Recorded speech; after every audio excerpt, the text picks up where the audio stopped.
Ndugu zangu katika iman, tunamshukuru Allah subhanahu wa ta'ala kwa kutujalia uzima na usalama katika maisha yetu,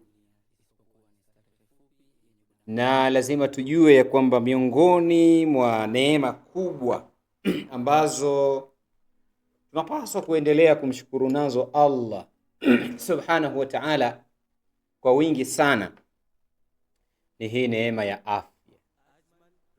Ni kwa hakika watu wengi sana wanaihitajia hii neema ya afya.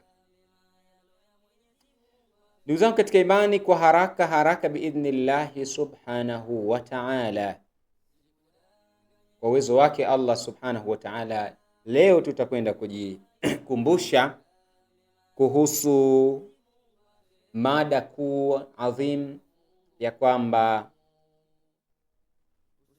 usichoke kutafuta elimu. Ewe dada yangu wa Kiislamu, usichoke kabisa katika kuitafuta elimu ya kisheria. Ewe dada yangu katika imani,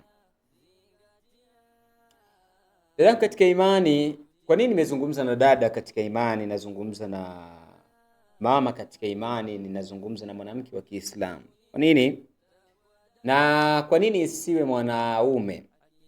Ndugu zangu katika imani, kwa hakika pepo ya mwanamke ipo wazi wazi. Yaani rahisi sana pepo ya mwanamke. Allah subhanahu wa ta'ala ameweka vigezo 6 tu. Amini vigezo 4 tu ambavyo ni vikuu. Vitu vichache sana ambavyo mwanamke vitamuingiza peponi, ambavyo mwanamke akivifanya kwa uthabiti na kiikhlasi ya Allah subhanahu wa ta'ala, mwanamke huyu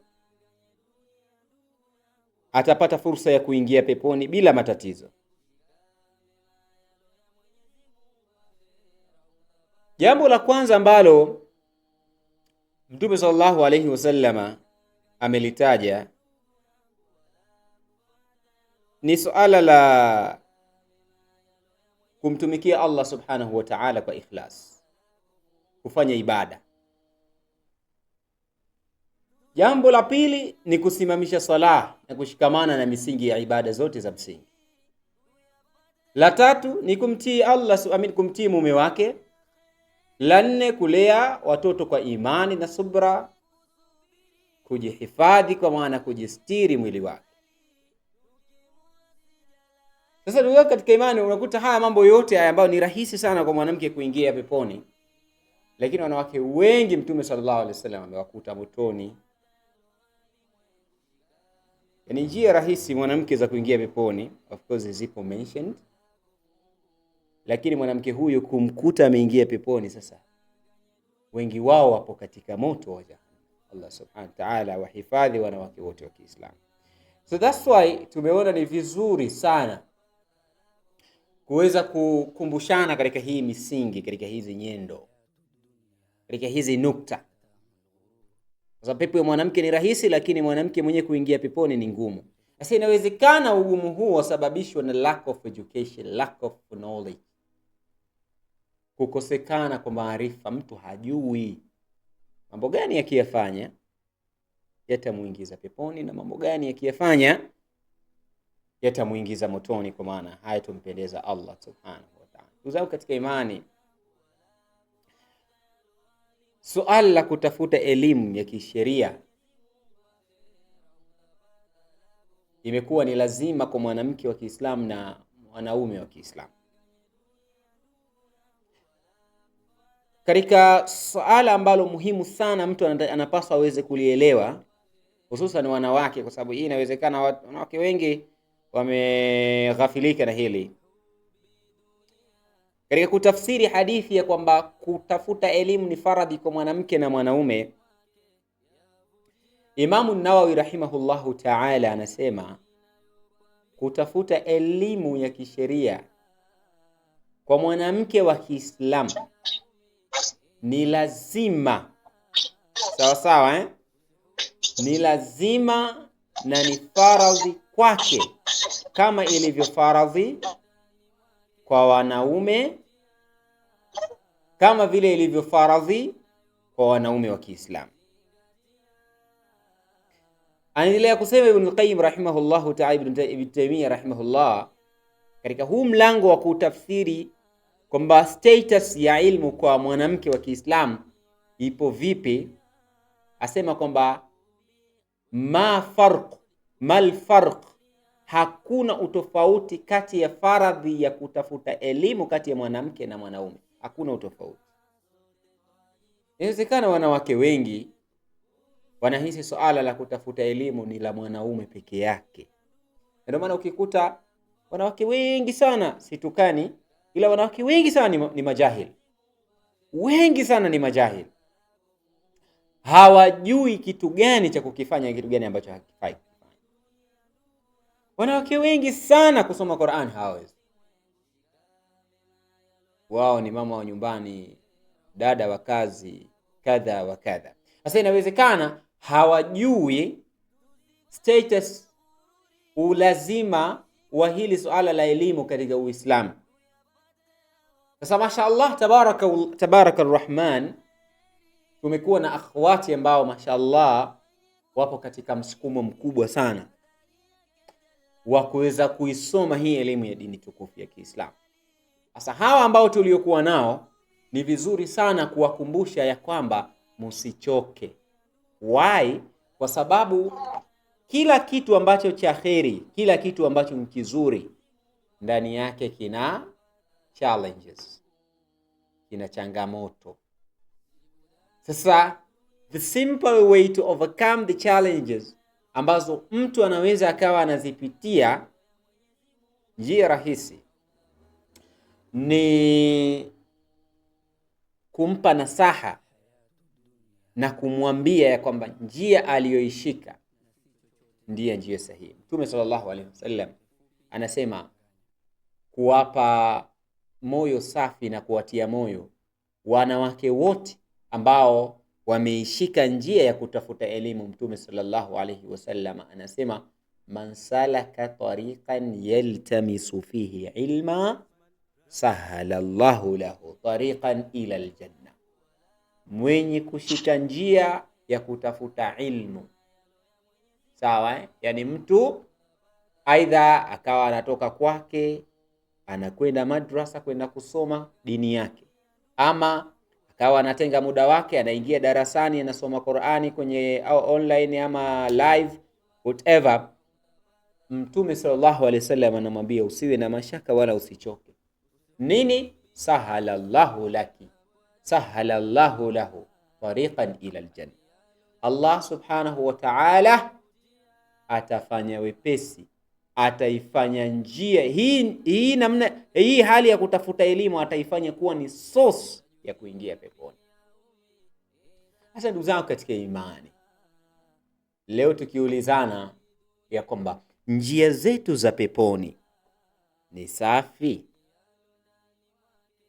Sasa usafi wa njia zetu za peponi zinasababishwa na sisi namna gani tunafanya matendo yetu, ili matendo yetu yaweze kuwa safi zaidi, yaweze kuwa mazuri zaidi.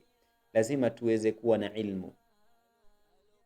Sasa tunawatia moyo kwa wale ukhti zetu wote, dada zetu wote waliopo popote ulimwenguni, ambao wao wameona njia ya kutafuta elimu ndiyo njia sahihi ya wao kuweza kuwakurubisha na Allah subhanahu wa ta'ala. Tuwaambia ya kwamba hii ndiyo sosi ya wewe kuingia peponi. Inawezekana muda mwingine unapata ugumu kutokana na mazingira unayosoma, muda mwingine kipato chako kidogo, but unajikakamua hivyo hivyo, unafanya hivi na vile, lengo kuweza kupata elimu. Tunasema usichoke. Unajua kwa nini? Kwa sababu ipo siku ambayo hiki unachokifanya itakuwa ni sababu ya wewe kukuombea mbele ya Allah subhanahu wa ta'ala. Kwa nini nasema tusichoke? Tayeb, Mtume sallallahu alayhi wasallam anasema anayesoma Qur'ani huyu anapata ujira mara 10. sawa sawa na ujira huu upo multiplied, sawa, unagawanywa kwa kila herufi ambayo anayoisoma. Mtume sallallahu alayhi wasallam anasema la aqulu alif lam mim harfun, sisemi kwamba kusema alif lam mim kwamba ikaonekana ni harfu, hapana. Yani mtu anaposema alif, hii inahesabika ni nini? Ni herufi. Anaposema lam, inahesabika ni herufi. Anaposema mim, hii inahesabika ni herufi. So just imagine unakuwa katika ama unasoma Qur'ani yenye aya labda pengine 100, na ukija ukifanya mahesabu yako pengine kwamba 100 sawa sawa mara 10, tuchukulie hivyo tu. Yani unasoma Qur'ani yenye maneno let's say 1000 mara 10, maana yake kila herufi moja multiply kwa mara 10, yani 2 times mara 10, maana yake unapata 10,000, malipo 10,000. Sasa kama unakufa katika hali hiyo, radhi za Allah subhanahu wa ta'ala ni nyingi, na Mtume sallallahu alaihi wasallam anasema hawakusanyiki watu katika sehemu ya makusanyiko yao wakiwa wanamtaja Allah subhanahu wa ta'ala, isipokuwa nazala alaihimus sakina, utulivu. Allah subhanahu wa ta'ala atawatuma malaika kwa ajili ya utulivu na kuombea dua mpaka wanamaliza kile kikao chao ama hile mujtamaa wao ambao wamekusanyika kwa ajili ya kumtaja Allah ama kuifuata elimu ya kisheria. Inawezekana kuna muda mambo yako yanakwenda vizuri sana. Inawezekana wakati ambao unaotoa ikawa ni kafara, yani ni sababu ya wewe kuweza kufanyiwa uzuri katika mambo yako. Yule ambaye ameshika nafasi, amepata fursa ya kuisoma dini yake, japo kwa siku anaingia darasani mara moja, ana ujira mkubwa sana kwa Allah subhanahu wa ta'ala. Hebu niambie, vipi kwa mtu ambaye ameamka asubuhi, amekosha vyombo, amaliza kuosha vyombo akalala kidogo, amaliza kulala akatazama TV, amemaliza kutazama TV akafanya nini? Akaingia TikTok kuperuzi kidogo. Amaliza kuingia TikTok, atakwenda kufuatilia labda kuna tukio la kiongozi fulani YouTube, ama anakwenda kufuatilia content fulani, ama atatakiwa kidogo wafanye nini. Hebu niambie, na mtu ambaye amekaa darasani ndani ya dakika 15 akiwa anaisoma Qur'ani, anajua wapi pa kurekebisha, wapi sio pa kurekebisha, sehemu gani natakiwa niisome kwa usahihi. Hawa watu, hebu niambie ujira wao utakuwa vipi tofauti kwa Allah subhanahu wa ta'ala?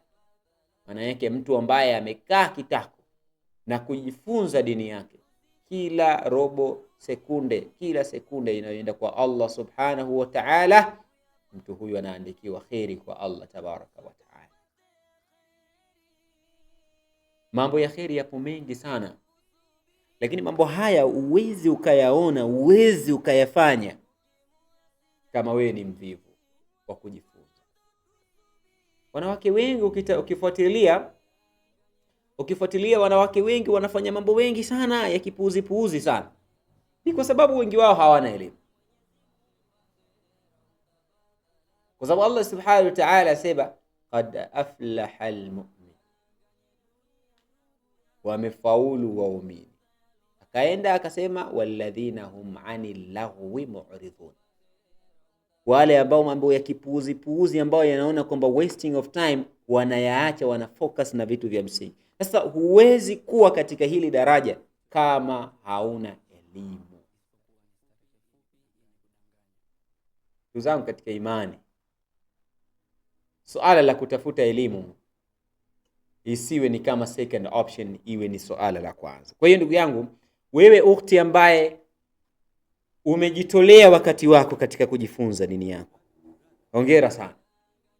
Kila siku kwa Allah subhanahu wa ta'ala unachuma thawabu kwa Allah subhanahu wa ta'ala.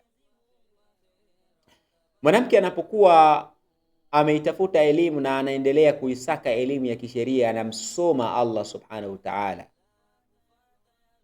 ana nafasi kubwa sana ya kuijenga familia na jamii iliyokuwa imenyooka. Allah subhanahu wa ta'ala yasema, ayyuhalladhina amanu qu anfusakum wa ahlikum nara, katika sura At-Tahrim, enyi mlioamini, jilindeni nyinyi, jilindeni nafsi zenu na familia zenu na moto wa jahannam. Mwanamke wa Kiislamu kama atakuwa amesoma, haijalishi anafanya kazi nje, anafanya kazi ndani ya nchi yake, anafanya kazi au hafanyi kazi, kama ni mwanamke ambaye amesoma, atakuwa na uchungu sana wa kumsimamia mtoto wake. Atakuwa na uwezo wa kumuongoza mtoto wake.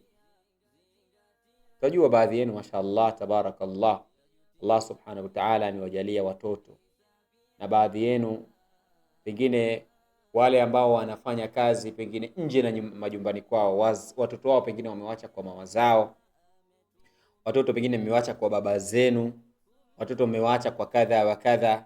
Sasa kama wewe mwanamke una uchungu, utajua thamani ya mtoto wako kusoma, utakuwa na uchungu mtoto wako aweze kuhifadhi, utakuwa na uchungu mtoto wako aweze kuisoma Qur'ani, utakuwa na uchungu mtoto wako awe kadha wa kadha wa kadha. Sawa sawa.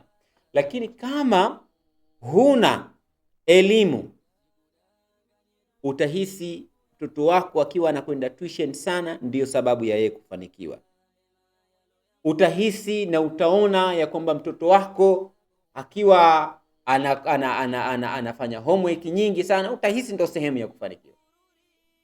Lakini kama wewe una dini, kwako itakuwa ni rahisi kuhakikisha pale nyumbani kila siku wewe ni kupiga simu, umeswali, mtu fulani ameswali hapa nyumbani, hebu nisomee leo ulichosoma madrasa. Kama utakuwa ni mwenye dini na uchungu wa kweli wa dini, maana yake utakuwa na uwezo wa kusimamia mtoto wako vizuri sana, vizuri sana.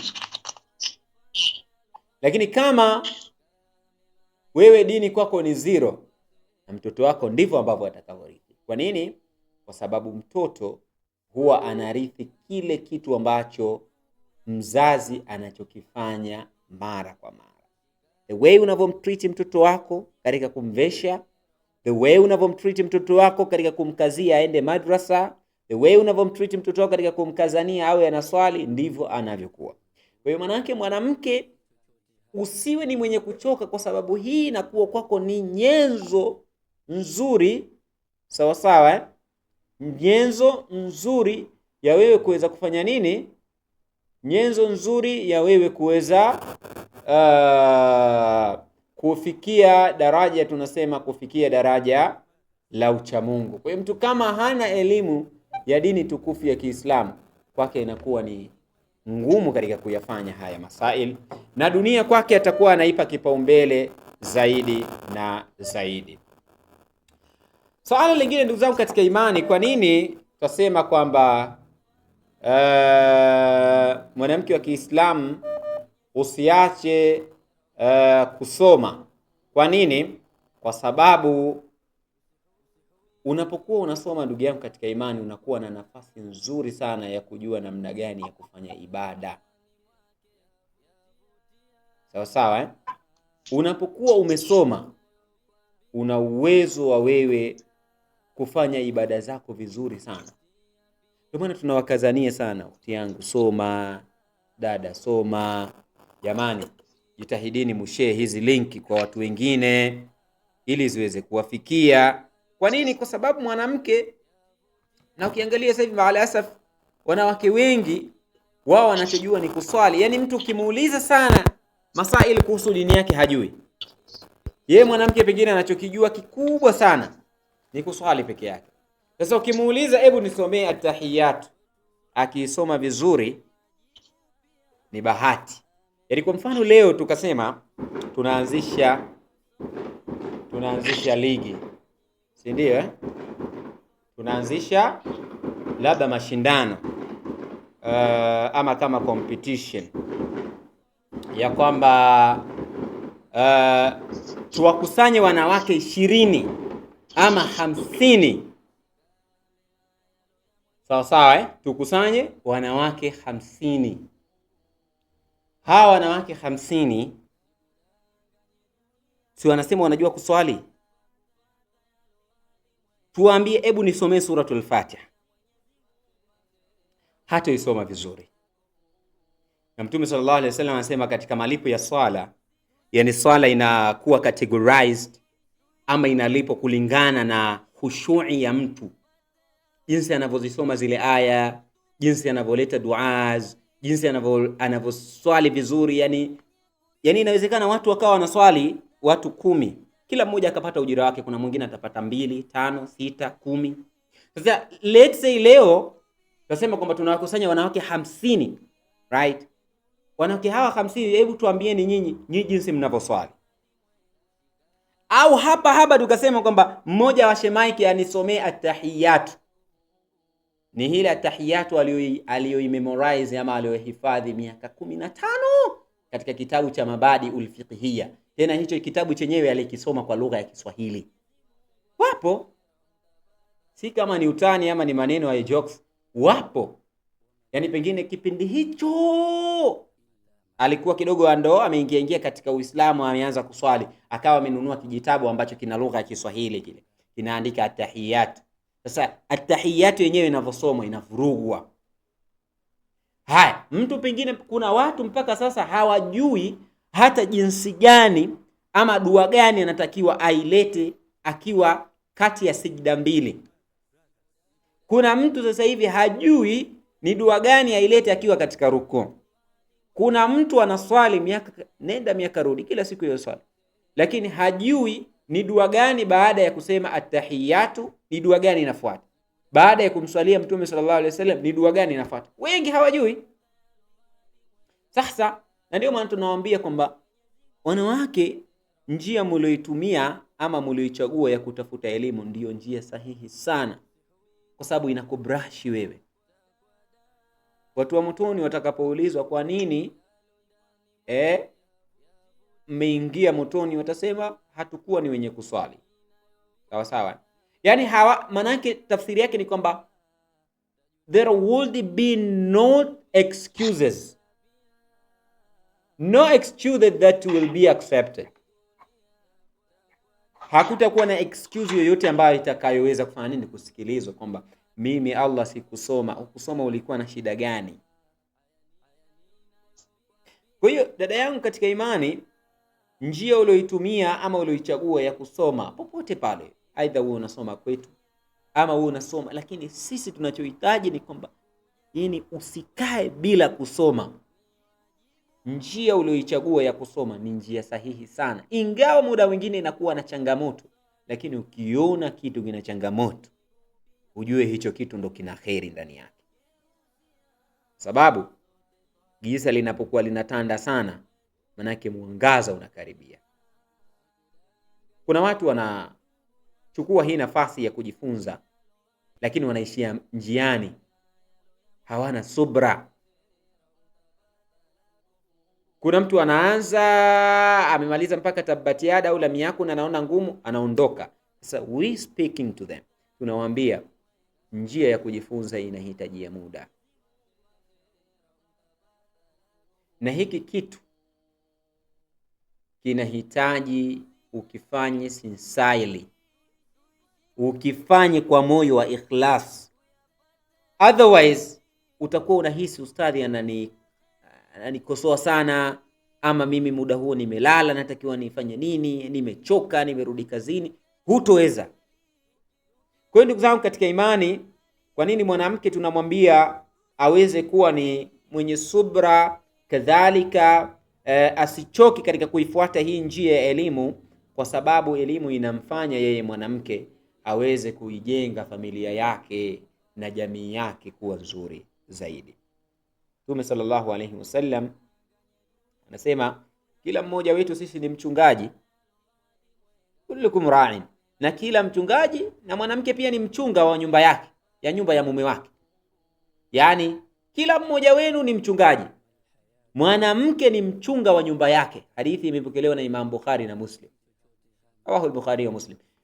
Mwanamke ni mchunga nyumba. Sasa mwanamke utaichunga vipi nyumba yako kama wewe ndani imekuwa ni mama taarabu? Maana kuna watu wataalamu wa taarabu jamani. Siwaambie kitu hao.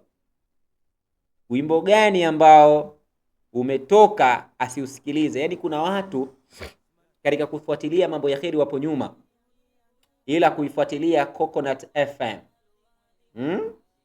wapo vizuri sana.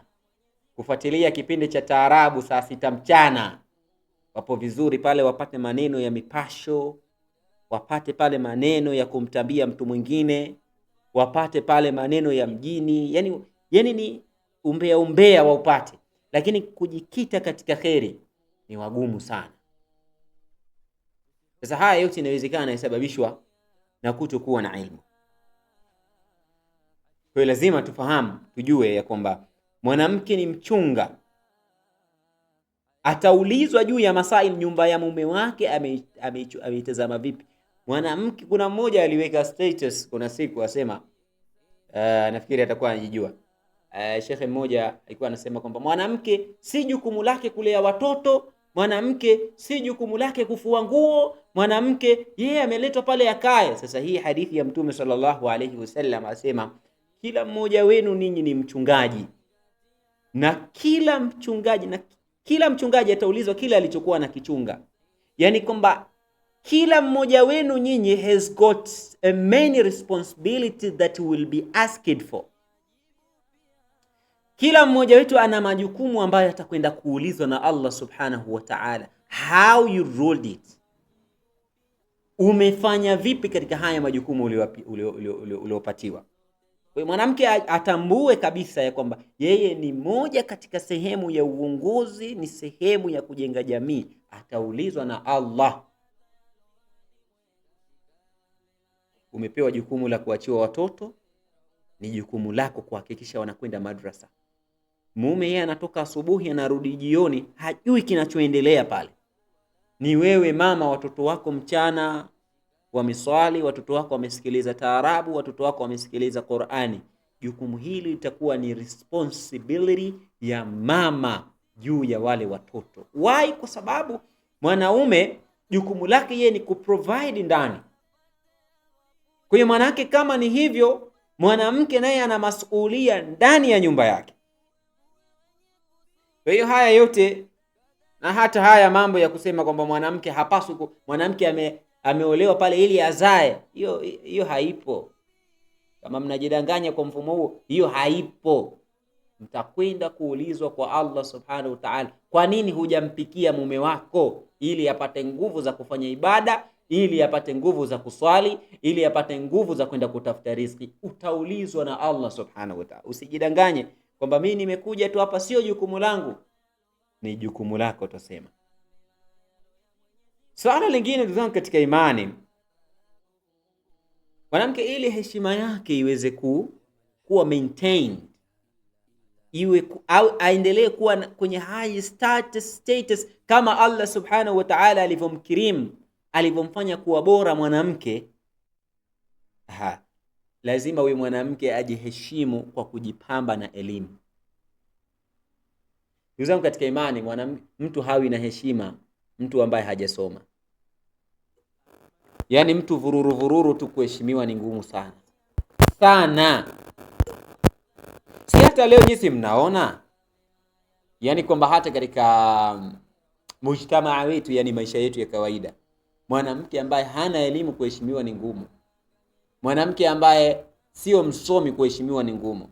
Sasa tukirudisha katika mujtamaa, tukirudisha katika masaili mazima ya dini, Allah subhanahu wa ta'ala anasema katika surati Fatir ya kwamba innama yakhsha Allah min ibadihi alulama, kwa hakika wale wenye kumcha Allah subhanahu wa ta'ala, wanaomcha Allah ni wale wenye ilmu. Sikiliza, Allah subhanahu wa ta'ala anasema Allahu waliyul ladhina amanu yukhrijuhum minadh dhulumati ila an-nur. Allah subhanahu wa ta'ala anasimamia, ni walii sawa sawa wale ambao wameamini. Sasa ndugu yao katika imani, wetu kuweka katika kundi gani? Unahitaji tu kuheshimu. Huna elimu, unakuheshimu katika misingi gani? Wewe utaswali vipi? Manake katika mfumo kama huu, tafsiri inaokuja ya haraka haraka ndio unamkuta mwanamke anatukana, mwanamke maneno ya kuropoka, mwanamke ni mwenye kuchamba umbea tu, mwanamke ni mwenye kuongea, yani hachagui lipi la kuongea na lipi la sio la kuongea. Ni kwa sababu yote hii ni kwa sababu ya ilmu. Uchamungu wako ili ukamilike 100%, rudi katika suratul Fatir. Innama yakhsha Allah min ibadihi alulama, wenye sifa ama wenye kumcha Allah hasa ni wale ambao wenye elimu. Ndio maana leo ukimuuliza mtu kwamba wewe mama fulani mbona huswali? Nitaswali bwana shoga yangu. Au mwingine ukimuuliza kwamba kwa nini haujistiri? Kujistiri kwani kujistiri? Mbona hao mashehe wenyewe wamesema kujistiri ni uso na kichwa. Kwani mimi nikinanilia hapa kuna shida gani? Manake huyu anaendeleza kizazi cha ujinga kwa sababu hana elimu.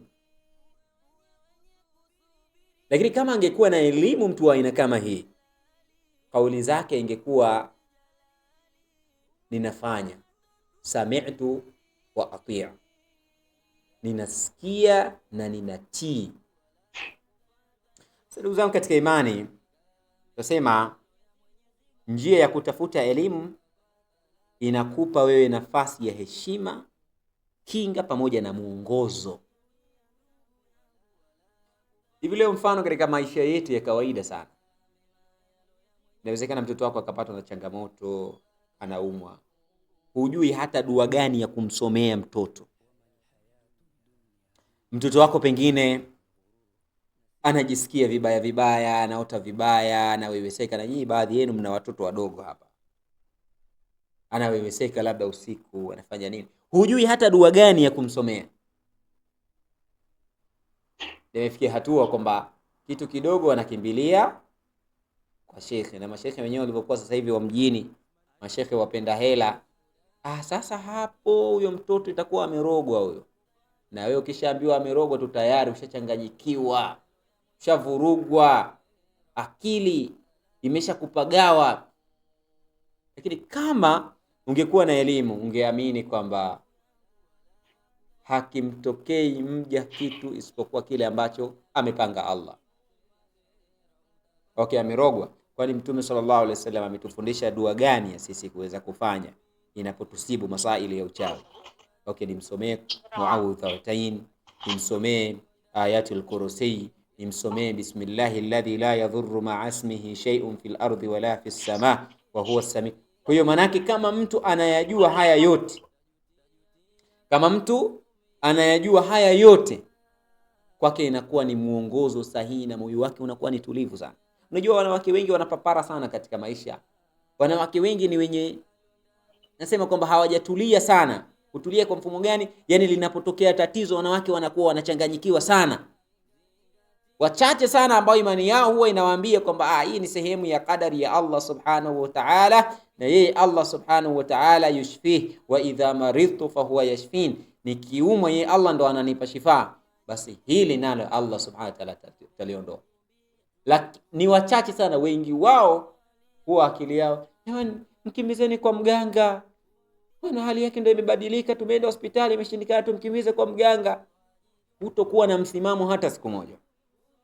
Kwa ndugu zangu katika imani, msimamo wa mtu kuweza kusoma inampa chachu ya yeye kuweza kupata muongozo, kumpa heshima, kadhalika kumpa kinga. Wewe kila siku umekuwa mwenye kusoma Qur'ani, hata mahasidi watakuwa mbali na wewe. Hakuna hasidi, hakuna kwa sababu Mtume sallallahu alaihi wasallam anatuambia atakayesema hasbi Allahu la ilaha illa huwa alayhi tawakkaltu wa huwa rabbul arshil azim, atakayesoma qul a'udhu birabbin nas, qul a'udhu birabbil falaq, qul huwa Allah baada ya salatul fajr, hakuna kitakachomdhuru mpaka inakwisha hiyo siku.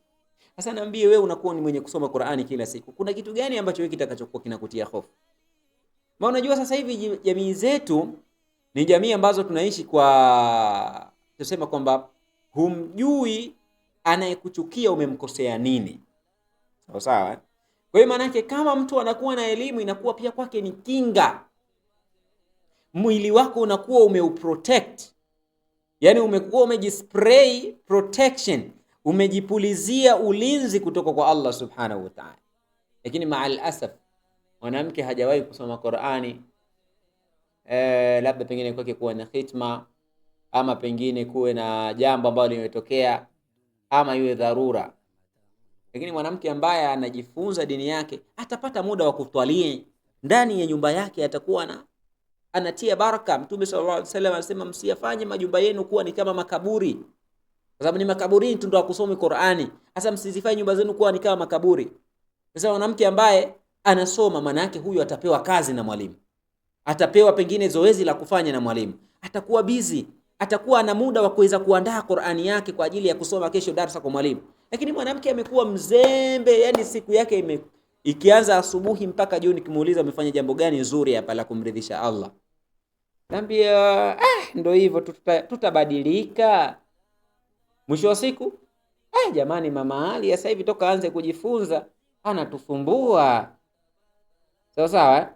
Hizi ndo kauli za wanawake wengi ambao ni wenye sifa ya ujinga. Wanawake wengi wenye sifa ya ujinga ndio zinakuwa kauli zao. Nitabadilika, tutafanya. Kwani Mungu si ndo Mungu ndo anasamehe? Kwa hiyo tutafanya.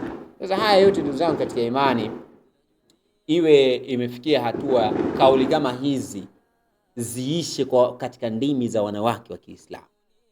Mwanamke wa Kiislamu awe na muda, anasoma Qur'ani, anajua kwamba ustadhi, mtu anapokuwa anasoma madrasa, atajua ustadhi kanipatia homework, kesho ni hifadhi labda tabatiada. Atakuwa na muda wa huyu kuweza kukaa chini, ule muda ambao alikuwa akiutumia TikTok ataupunguza kwa ajili ya kuhifadhi. Atajua kwamba muda wa darasani umekaribia, atafanya shughuli zake on time ili ukifika muda wa darasani aweze kuingia darasani. Sasa mwanamke ambaye hayupo katika timetable na hayupo katika series ya kujifunza, hawezi kuwa na timetable. Yeye kazi yake itakuwa ni kula kulala. Ndo watu wa dunia watakuja kusema ya kwamba nimeoa mwanamke goalkeeper. Unajua tafsiri ya goalkeeper? Goalkeeper si tu ile mwanamke ambaye yani hafanyi chochote. Yani mwanamke si mwanamke ambaye pengine hafanyi kazi aende kufanya kazi, ni mwanamke ambaye amekaa tu, yani hana mpango. Kwa tafsiri nyingine tunaweza kusema hivyo, yani hana ratiba yoyote. Unajua wanawake, nyinyi niwaambie kitu kimoja, mwanaume yoyote duniani anapenda akirudi, labda umewakusanya watoto wake, anakukuta umekaa na watoto unawafundisha, wewe nisome sura hii, anaona kwamba hapa nimeoa mwanamke. Lakini mwanamke ni kwamba asubuhi hajafanya la maana, mchana hajafanya la maana, jioni hajafanya la maana, akilala, yani yeye kazi yake ni kulala kuamka. Miaka inakatika. Sasa wewe utamuombea vipi dua mume wako aweze kufanikiwa katika harakati zake? So that's why tunasema ya kwamba mwanamke anapokuwa katika muongozo wa Allah subhanahu wa ta'ala, kwake inakuwa ni opportunity kwanza ya kumridhisha mume wake, sawa sawa, lakini kadhalika inakuwa kwake ni sababu ya yeye kujipatia heshima. Kwa mwanamke fulani mashallah ustadhati, yani swala la kujipatia heshima katika mujtama si swala la riya, kwamba watu wakikuona katika tabia nzuri ni jambo la khairi. Jambo la khairi sana kujipamba mtu na tabia njema. Mashallah anajidhatiti, mashallah kwao kila siku watoto wanasoma. Yani inafikia muda kwamba hata watoto wa jirani wanakuja kupitia Qur'ani kwako. Yani ifikie hiyo. Lakini sasa kama mwanamke hana dini ama hajui lolote kuhusu Uislamu, inakuwa ni mtihani sana kwake. Swala lingine la mwisho ndugu zangu katika imani, kutokana na muda kidogo umekimbia. Ndugu zangu katika imani, sisi katika maisha tunapitia mambo mengi sana. Nakumbuka nimesema hapo awali, katika maisha tunapitia mambo mengi sana yenye kufurahisha na ya kuchukiza. Innahu huwa adhaka wa abka. Allah subhanahu wa ta'ala ndiye ambaye analeta huzuni na furaha. Sawa eh? Katika maisha tunapitia mambo mengi sana ambayo muda mwingine yanavunja mioyo yetu, lakini kama utakuwa ni mwenye msimamo wa dini, utasimama kwa kusema hasbi Allahu la ilaha illa hu alayhi tawakkaltu wa huwa rabbul arshil azim, kwamba mimi mambo yangu yote haya, changamoto zote ninazozipitia, ufawidhuhu ila Allah subhanahu wa ta'ala, yote nayaelekeza kwa Allah. Allah yeye ndo anatosheleza katika kutatua haya mambo. Alayhi tawakkaltu, mimi mambo yangu nayategemea kwa yeye. Allah subhanahu wa ta'ala ndo mwenye uwezo wa kuweza kuyaendesha haya mambo, kwake yeye mimi ndo namtegemea Allah subhanahu wa ta'ala. Hii huwezi kuifikia mpaka uwe na elimu na ilmu. Huwezi kufikia hii level ya kusema kwamba umepatwa na mtihani, umepata lost katika biashara, nasema subhanallah, hasbi Allahu la ilaha illa huwa alayhi tawakkaltu wa huwa rabbul arshil azim. Huwezi kufikia daraja hili kama huna elimu. Utakuwa ni mtu mwenye kufikiria mikosi na kadhalika. Katika maisha, ndugu zangu katika imani, kuna changamoto nyingi sana za kukurudisha nyuma. Kuna changamoto nyingi sana za kudhoofisha moyo wako. Nitolee mfano tu mfupi ambao hili limekuwa ni tatizo la wanawake wengi, lakini wasiokuwa na elimu. Mimi nasema wasiokuwa na elimu. Tolee mfano mfupi. Wanawake wengi sometimes huwa wanapata surprise. Wengine waume zao wameoa mke wa pili ama mke wa tatu ama mke wa nne. Ili uweze kuwa strength, uweze kusimama katika uimara, ni lazima uwe na elimu. Cha kwanza uwe na elimu. Cha kwanza uwe na elimu. Ukiwa na elimu, utakuwa na uwezo wa kuhimili maumivu ya ukiweza. Lakini kama huna elimu, utakuwa ni mwenye kutukana kila siku na kujiokotea madhambi. Kila siku utakuwa ni sababu ya ndani ya ndoa yako kuweza kuiondosha furaha, kama huna elimu. Lakini kama unayo elimu, wewe utaomba tu mambo yako ya msingi yatimizwe. Kwamba umeoa, alhamdulillah, muhimu tu zingatia haki zake na haki zangu.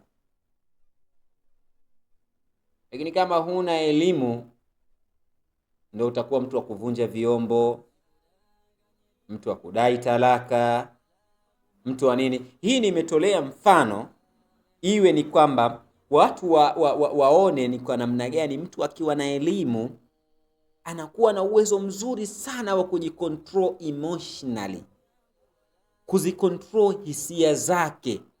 Hisia hazitompeleka katika kuvunja mipaka ya Allah tabaraka wa taala, kwamba leo na kufungia mlango, nenda kalale huko huko unapokwenda.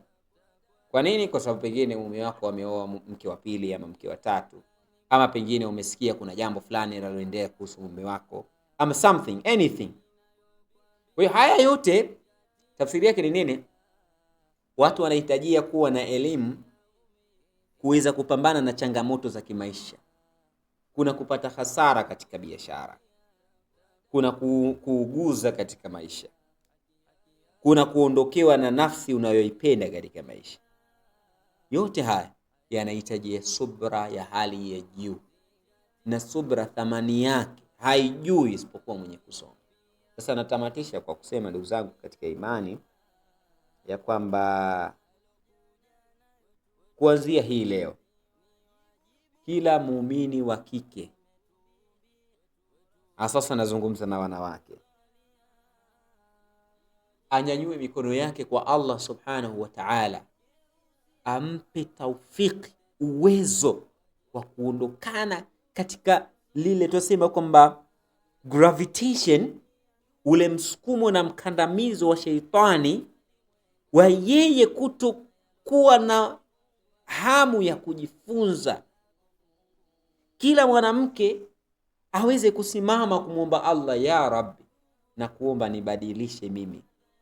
Kila nikifikiria kujifunza, huwa napata mambo mengi sana, huwa napata na mambo mengi sana ambayo yananifanya mimi nisiweze kufikia lengo la kujifunza.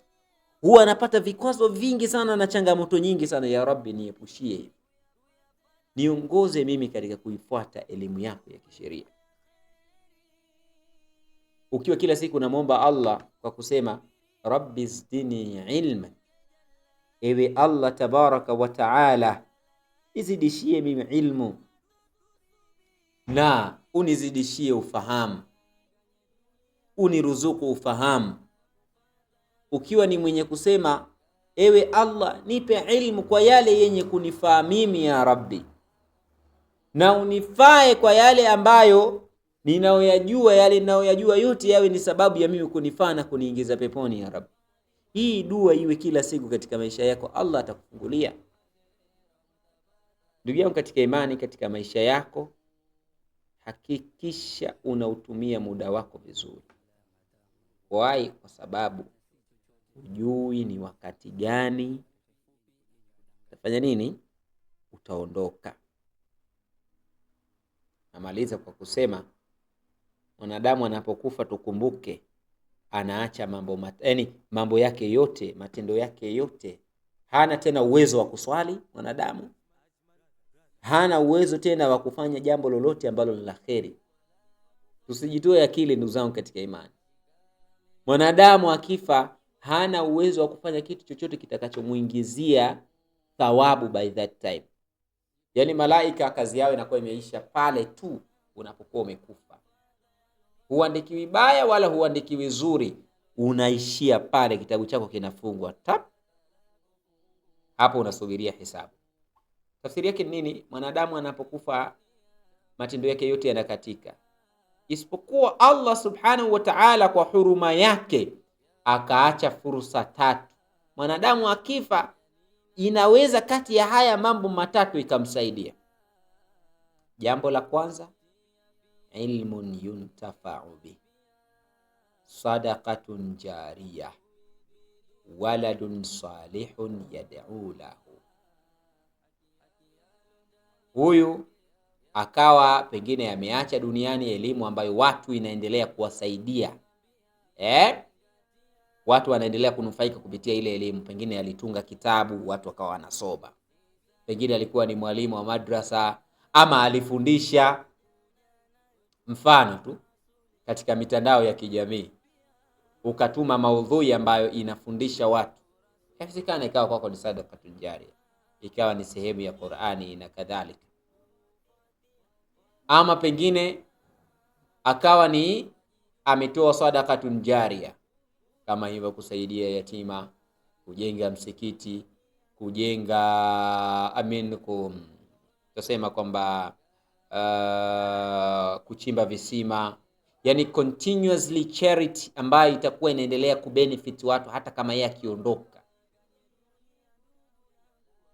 Au awe na mtoto mwema ambaye anamlea, amemfunza katika kheri, mtoto huyu akawa anaendelea kumuombea dua. Sasa wewe poteza muda, lakini ujue kama huna moja kati ya hivi vitu, ujue umepata hasara kubwa sana. Maana yake matendo yako yawe mazuri kweli kweli, lakini bado fursa tunazo. Mfano leo wewe ukasoma ukaijua dini yako, ukawa unawafundisha watoto wako, hii ni sadaqatun jariyah. Ukasoma vizuri na wewe ukakusanya kundi lako, na wewe ukawa unawafundisha akhwati almuslimin, dada wa Kiislamu, ukawa unawafundisha, right? Baada ya kufa ile elimu kwao ikawa ni continuously inaendelea, kila siku inaendelea. Manake kaburini kwako wewe bado utakuwa unaendelea kupata bonus. Kwa ndugu zangu katika imani, katika haya yote jiulize ni kipi ambacho wewe unachokifanya ambacho hata ukifa bado watu wataendelea kukumbuka. Kumbuka maiti anapokuwa amekufa, ni ndugu zako ndio watakukumbuka wiki ya kwanza, ya pili, mwezi wa kwanza, wa pili. Mama kwa kuwa ana uchungu sana, ama baba atakuwa na uchungu sana, atakukumbuka kwa miezi mitatu ya mwanzo, miezi minne ya mwanzo. Ikifika miezi mitano tayari na sisi tena watu wa kutietia moyo tupo, ona usijali bwana, yule amefariki, inshallah Allah subhanahu wa ta'ala atakupa kizuri kilichokuwa bora zaidi. Watu tutawapa, ama pengine watu kuhusu mimi watapewa mioyo, kama ni wake zangu watapewa mioyo mizuri, amefariki, inshallah Allah subhanahu wa ta'ala atakupa aliye bora. Ama wewe mwenyewe umefariki, watu nyuma watakuja wataambia kwamba wala nabluwannakum bi shay'in min al-khawfi wal-ju'i wa naqsin min al-amwali wal-anfusi wath-thamarati wa bashshir as-sabirin. Kusubiri, fanya subra, na kweli mioyo itatulia, watu watakusahau. Hakuna atakayekumbuka kwenye dua.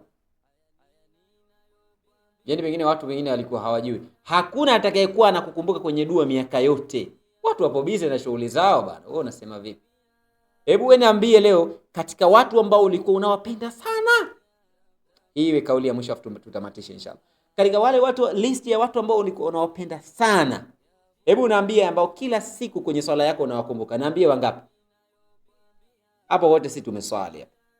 Pengine inawezekana. Alhamdulillah, pengine wengi wetu tumeswali swala ya leo. Hebu niambie baada ya kumaliza swala ukasema, ya Rabbi, ninanyanyua mikono yangu ya karibu. Kulikuwa na rafiki yangu alikuwa anaitwa labda pengine Aisha, alikuwa ni rafiki yangu, alikuwa ni best friend. Ya Rabbi, yule amefariki kama miaka 5 ama miaka 7 ama miaka 10 nyuma iliyopita. Ya Rabbi, nakuomba msamehe. Ya Rabbi, pia kulikuwa na rafiki yangu mwingine alikuwa anaitwa Mwajuma. Ya Rabbi, yule rafiki yangu nilikuwa nampenda sana. Ya Rabbi, msamehe madhambi yake, muondoshie adhabu ya kaburi. Ya Rabbi, kulikuwa na rafiki yangu mwaka 2014, yule alifariki pengine kugongwa na gari ama alifariki kwa maradhi. Hebu niambie katika hao marafiki zako ni wangapi ambao umewakumbuka? Sasa the same way, the way wewe ulivyo busy katika kutafuta maisha, kupambana kwa ajili ya familia yako, it is the same way watu watakuwa busy katika kupambana na maisha yao, watakusahau. So what does it mean? Ndio maana Mtume sallallahu alaihi wasallam akasema, anapofariki mwanadamu mambo yake yote yanakatika. Watu pia wanakusahau. Ila kama utakuwa umefanya vitu ambavyo vya msingi, vile vitu automatic vitakuwa vinajirenew. Hata kama watu watakusahau, vile vitu vinakuwa vinajirenew. Umetoa sadaka, umesoma, umewasomesha watu, mtu imekuwa ni sababu ya yeye kujua swala kupitia wewe, Allah subhanahu wa ta'ala anakulipa khairi kule ulipo. Kwa hiyo manake tujiulize ndugu zangu katika imani, ni jambo gani ambalo ulilolifanya leo hii Allah subhanahu wa ta'ala akikuchukua utasema hii kwa Allah lazima niweze kumueleza hili, inshallah nitapata salama. Sio swala hizi ambazo tunaziswali zenye viraka kibao swala alafu unasengenya swala zenye hata istighfari hufanyi. Tufanye matendo ambayo ni extra yatakayofanya nini? Yatakayotutetea sisi kwa Allah subhanahu wa ta'ala. Hifadhi Qur'an, jitahidi katika kuhifadhi Qur'an. Fanya practice za Qur'an. Toa uvivu ule salatul fajr umemaliza, kabla hujaenda kazini pengine soma zako, sema kwamba nasoma karatasi 2 ama napitia hifadhi yangu, unasoma unaondoka kazini. Maana inawezekana kule ukapata na matatizo ukafa kule, ikawa ni sehemu yako ya khair. Kwa ndugu zangu katika imani, tujitahidi katika kuwa makini sana juu ya matendo ambayo tunayoyafanya, lakini pia tusipate uvivu kwa wale ambao tumeshika njia ya kujifunza. Njia ya kujifunza ni njia ambayo ni ngumu, lakini ni sababu ya sisi kuweza kufanikiwa duniani na kwa Allah. Na sisi focus yetu iwe ni kwa Allah subhanahu wa ta'ala. Kwa mimi ninafanya no matter what I spend, ni kiasi gani ninatoa mimi kwa ajili ya no matter wa ma tuqaddimu li anfusikum min khairin tajiduhu inda Allah faman ya'mal mithqala dharratin khairan yarahu wa man ya'mal mithqala dharratin sharran yarahu. Yani kwamba mtu ifikie hatua kwamba okay, it's fine, it's okay, no matter what, kitu gani ninatoa, lakini insha Allah mimi naamini hiki nitakikuta kwa Allah subhanahu wa ta'ala. Ninatoa ada hii, Allah tabaraka wa ta'ala yeye mwenyewe ndiye atikio. Kwa hiyo tusiishie njiani. Kwa wale wote ambao pengine tumeishika njia ya kujifunza, tusiishie njiani, tusiwe wavivu pia. Allah hapendi watu wavivu. Na moja katika dua ambayo nawapenda pia niwafundishe hata wanafunzi wangu ya kwamba Yani mwambie Allah, ewe Allah, ninajikinga kwako mimi kutokana na uvivu. Mtume sallallahu alayhi wasallam sisi ametukataza kuwa wavivu, na njia rahisi ya kuondokana na uvivu, mfano asubuhi, sawa sawa, muda wa darasani umefika, na wewe una usingizi mzito, sema a'udhu billahi minash shaitani rajim, a'udhu billahi minash shaitani. Yani neno hili ni rahisi sana, lakini ni gumu kulisema kama huna chembe chembe ya takwa. Kwa inshallah, ndugu zangu katika imani, wale ambao tupo katika njia ya kutafuta elimu, basi tujitahidi tusiwe wavivu, tuwe ni wenye kujitolea na dhumuni letu. Unajua mwanadamu, weka yani maisha yako yawekee plani. Sisi tulichokosa ni kujiwekea plani. Wewe jiwekee kwamba kuanzia hii January mpaka nakuja kufikia end of March, nataka nihifadhi kila mwezi, nihakikishe nimehifadhi juzuu moja. And you can, it is possible. Inawezekana. Sema kuanzia hii January mpaka February natakiwa niwe nimeweza kuhifadhi juzuu 2. It's possible 100%. Kwa hiyo ndugu zangu katika imani, tujitahidi katika hili. Kuna wanafunzi ambao wanaonyesha jitihada, alhamdulillah, na kuna wanafunzi ambao bado wapo nyuma mpaka wasukumwe kidogo, wapushiwe. Tunaomba tuweze kuachana na hizi habari. Insha Allah, naomba tufikie hapa na tuseme ya kwamba Allahumma allimna bima yanfa'na wanfa'na bima 'allamtana wazidna ilman ya rabbal alamin, wa akhir da'wana alhamdulillahi rabbil alamin. Kama kutakuwa na mtu yeyote mwenye swali, basi anaweza akauliza, lakini kama hakuna, basi tuweze kutamatisha hapa biidhnillah subhanahu wa ta'ala. Ustadhi, na swali. Karibu. Assalamu alaykum wa rahmatullahi wa barakatuh. Wa alaykum assalam wa rahmatullahi wa barakatuh. Mimi nakuja kwenye kipengele hicho cha dua kuombea maiti zetu waliofariki. Kwa mfano, kuna baba yako alifariki, mama yako mdogo, shangazi yako, yani kama kwenye familia ya watu hata zaidi ya 10, rafiki zako, jamaa zako, umemaliza kuswali katika ile dua, uwezo ukajumlisha wote kwa pamoja, ya Rabbi, naambia ndugu zangu wote waliofariki waondolee adhabu za kaburi. Sasa utamke mmoja baada ya mwingine ndio dua inafika? Hapana, unaweza ukawajumuisha wote, lakini hii ni kama sehemu ya upendo. Sawa sawa, kama sehemu ya upendo. Ya Rabbi, na kuomba ya Karim, msamehe rafiki yangu kadha wa kadha wa kadha. Yani kusema kwamba kitu priority unakipa kipaumbele zaidi. Na moja katika mustahabat, yani vitu ambavyo vinapendeza sana katika kuomba dua, ni mtu kumention specific matter. Yani elezea ni what the issue all about. Ewe Allah, nipo mbele yako ya Karim, wewe ndiye mwenye kusamehe, wewe ndiye mwingi wa msamaha. Ya Rabbi, namuombea msamaha baba yangu mzazi, na kuomba sana ya Rabbi, mghufirie madhambi yake, muondoshee adhabu ya kaburi. Na kuna watu wanasema mpunguzie adhabu ya kaburi. Sijui hiyo wamepata wapi. Katika Qur'ani imesema Rabbana atina fid dunya hasana fil akhirati hasana wa qina adhaban nar. Sio mpunguzie, yani khafifa, ondosha, kinga kabisa mwili wake kutokana na adhabu ya kaburi. Lakini wengi utasikia mpunguzie babangu adhabu ya kaburi. Maana kama alikuwa nayo, basi apunguziwe ila aendelee kuadhibiwa. Maana ni kwamba amuondoshee adhabu. Kwa hiyo hii swala la kutaja jina inakuwa ni sehemu kama ya mustahabat. Ni vitu ambavyo vinapendeza katika ufanyaji wa dua. Ewe Allah, nipo mbele yako ya Rabbi, mume wangu yule najua ana changamoto 1, 2, 3, anaitwa fulani fulani fulani. Hiyo ndo mustahabat. Yani kuna vitu ambavyo vinapendeza katika, ewe Allah, wewe ni Karim, wewe ni mwenye kusameh, wewe ni mwenye kughufiria, wewe ndiye Ghafurur Rahim. Anta unajua unamsifu Allah subhanahu wa ta'ala. Usiende direct ewe Allah nimenyanyua, anza kumswalia Mtume sallallahu alaihi wasallam. Allahumma salli ala sayyidina Muhammadin wa ala ali Muhammadin kama sallaita ala Ibrahim wa ala ali Ibrahim, au Allahumma salli ala Muhammadin wa ala ali Muhammadin kama hivyo. Nasema alhamdulillahi rabbil alamin wassalatu wassalamu ala rasulillahi sallallahu alayhi wasallam. Unaanza sawa, unashusha vitu vyako. Kwa hiyo manake hii sehemu ya kuomba kwa Kiswahili, uombe kwa Kiingereza, utaje jina lake, ni sehemu tu ya mustahabati, vitu ambavyo vinapendezesha ile dua yako kuweza kujibiwa. Shanifahamu vizuri lakini unaweza kama huwakumbuki, basi unasema Allahumma ighfir lahum warhamhum wasakinhum fil janna. Allahumma ighfir lahum warhamhum wasakinhum fil janna.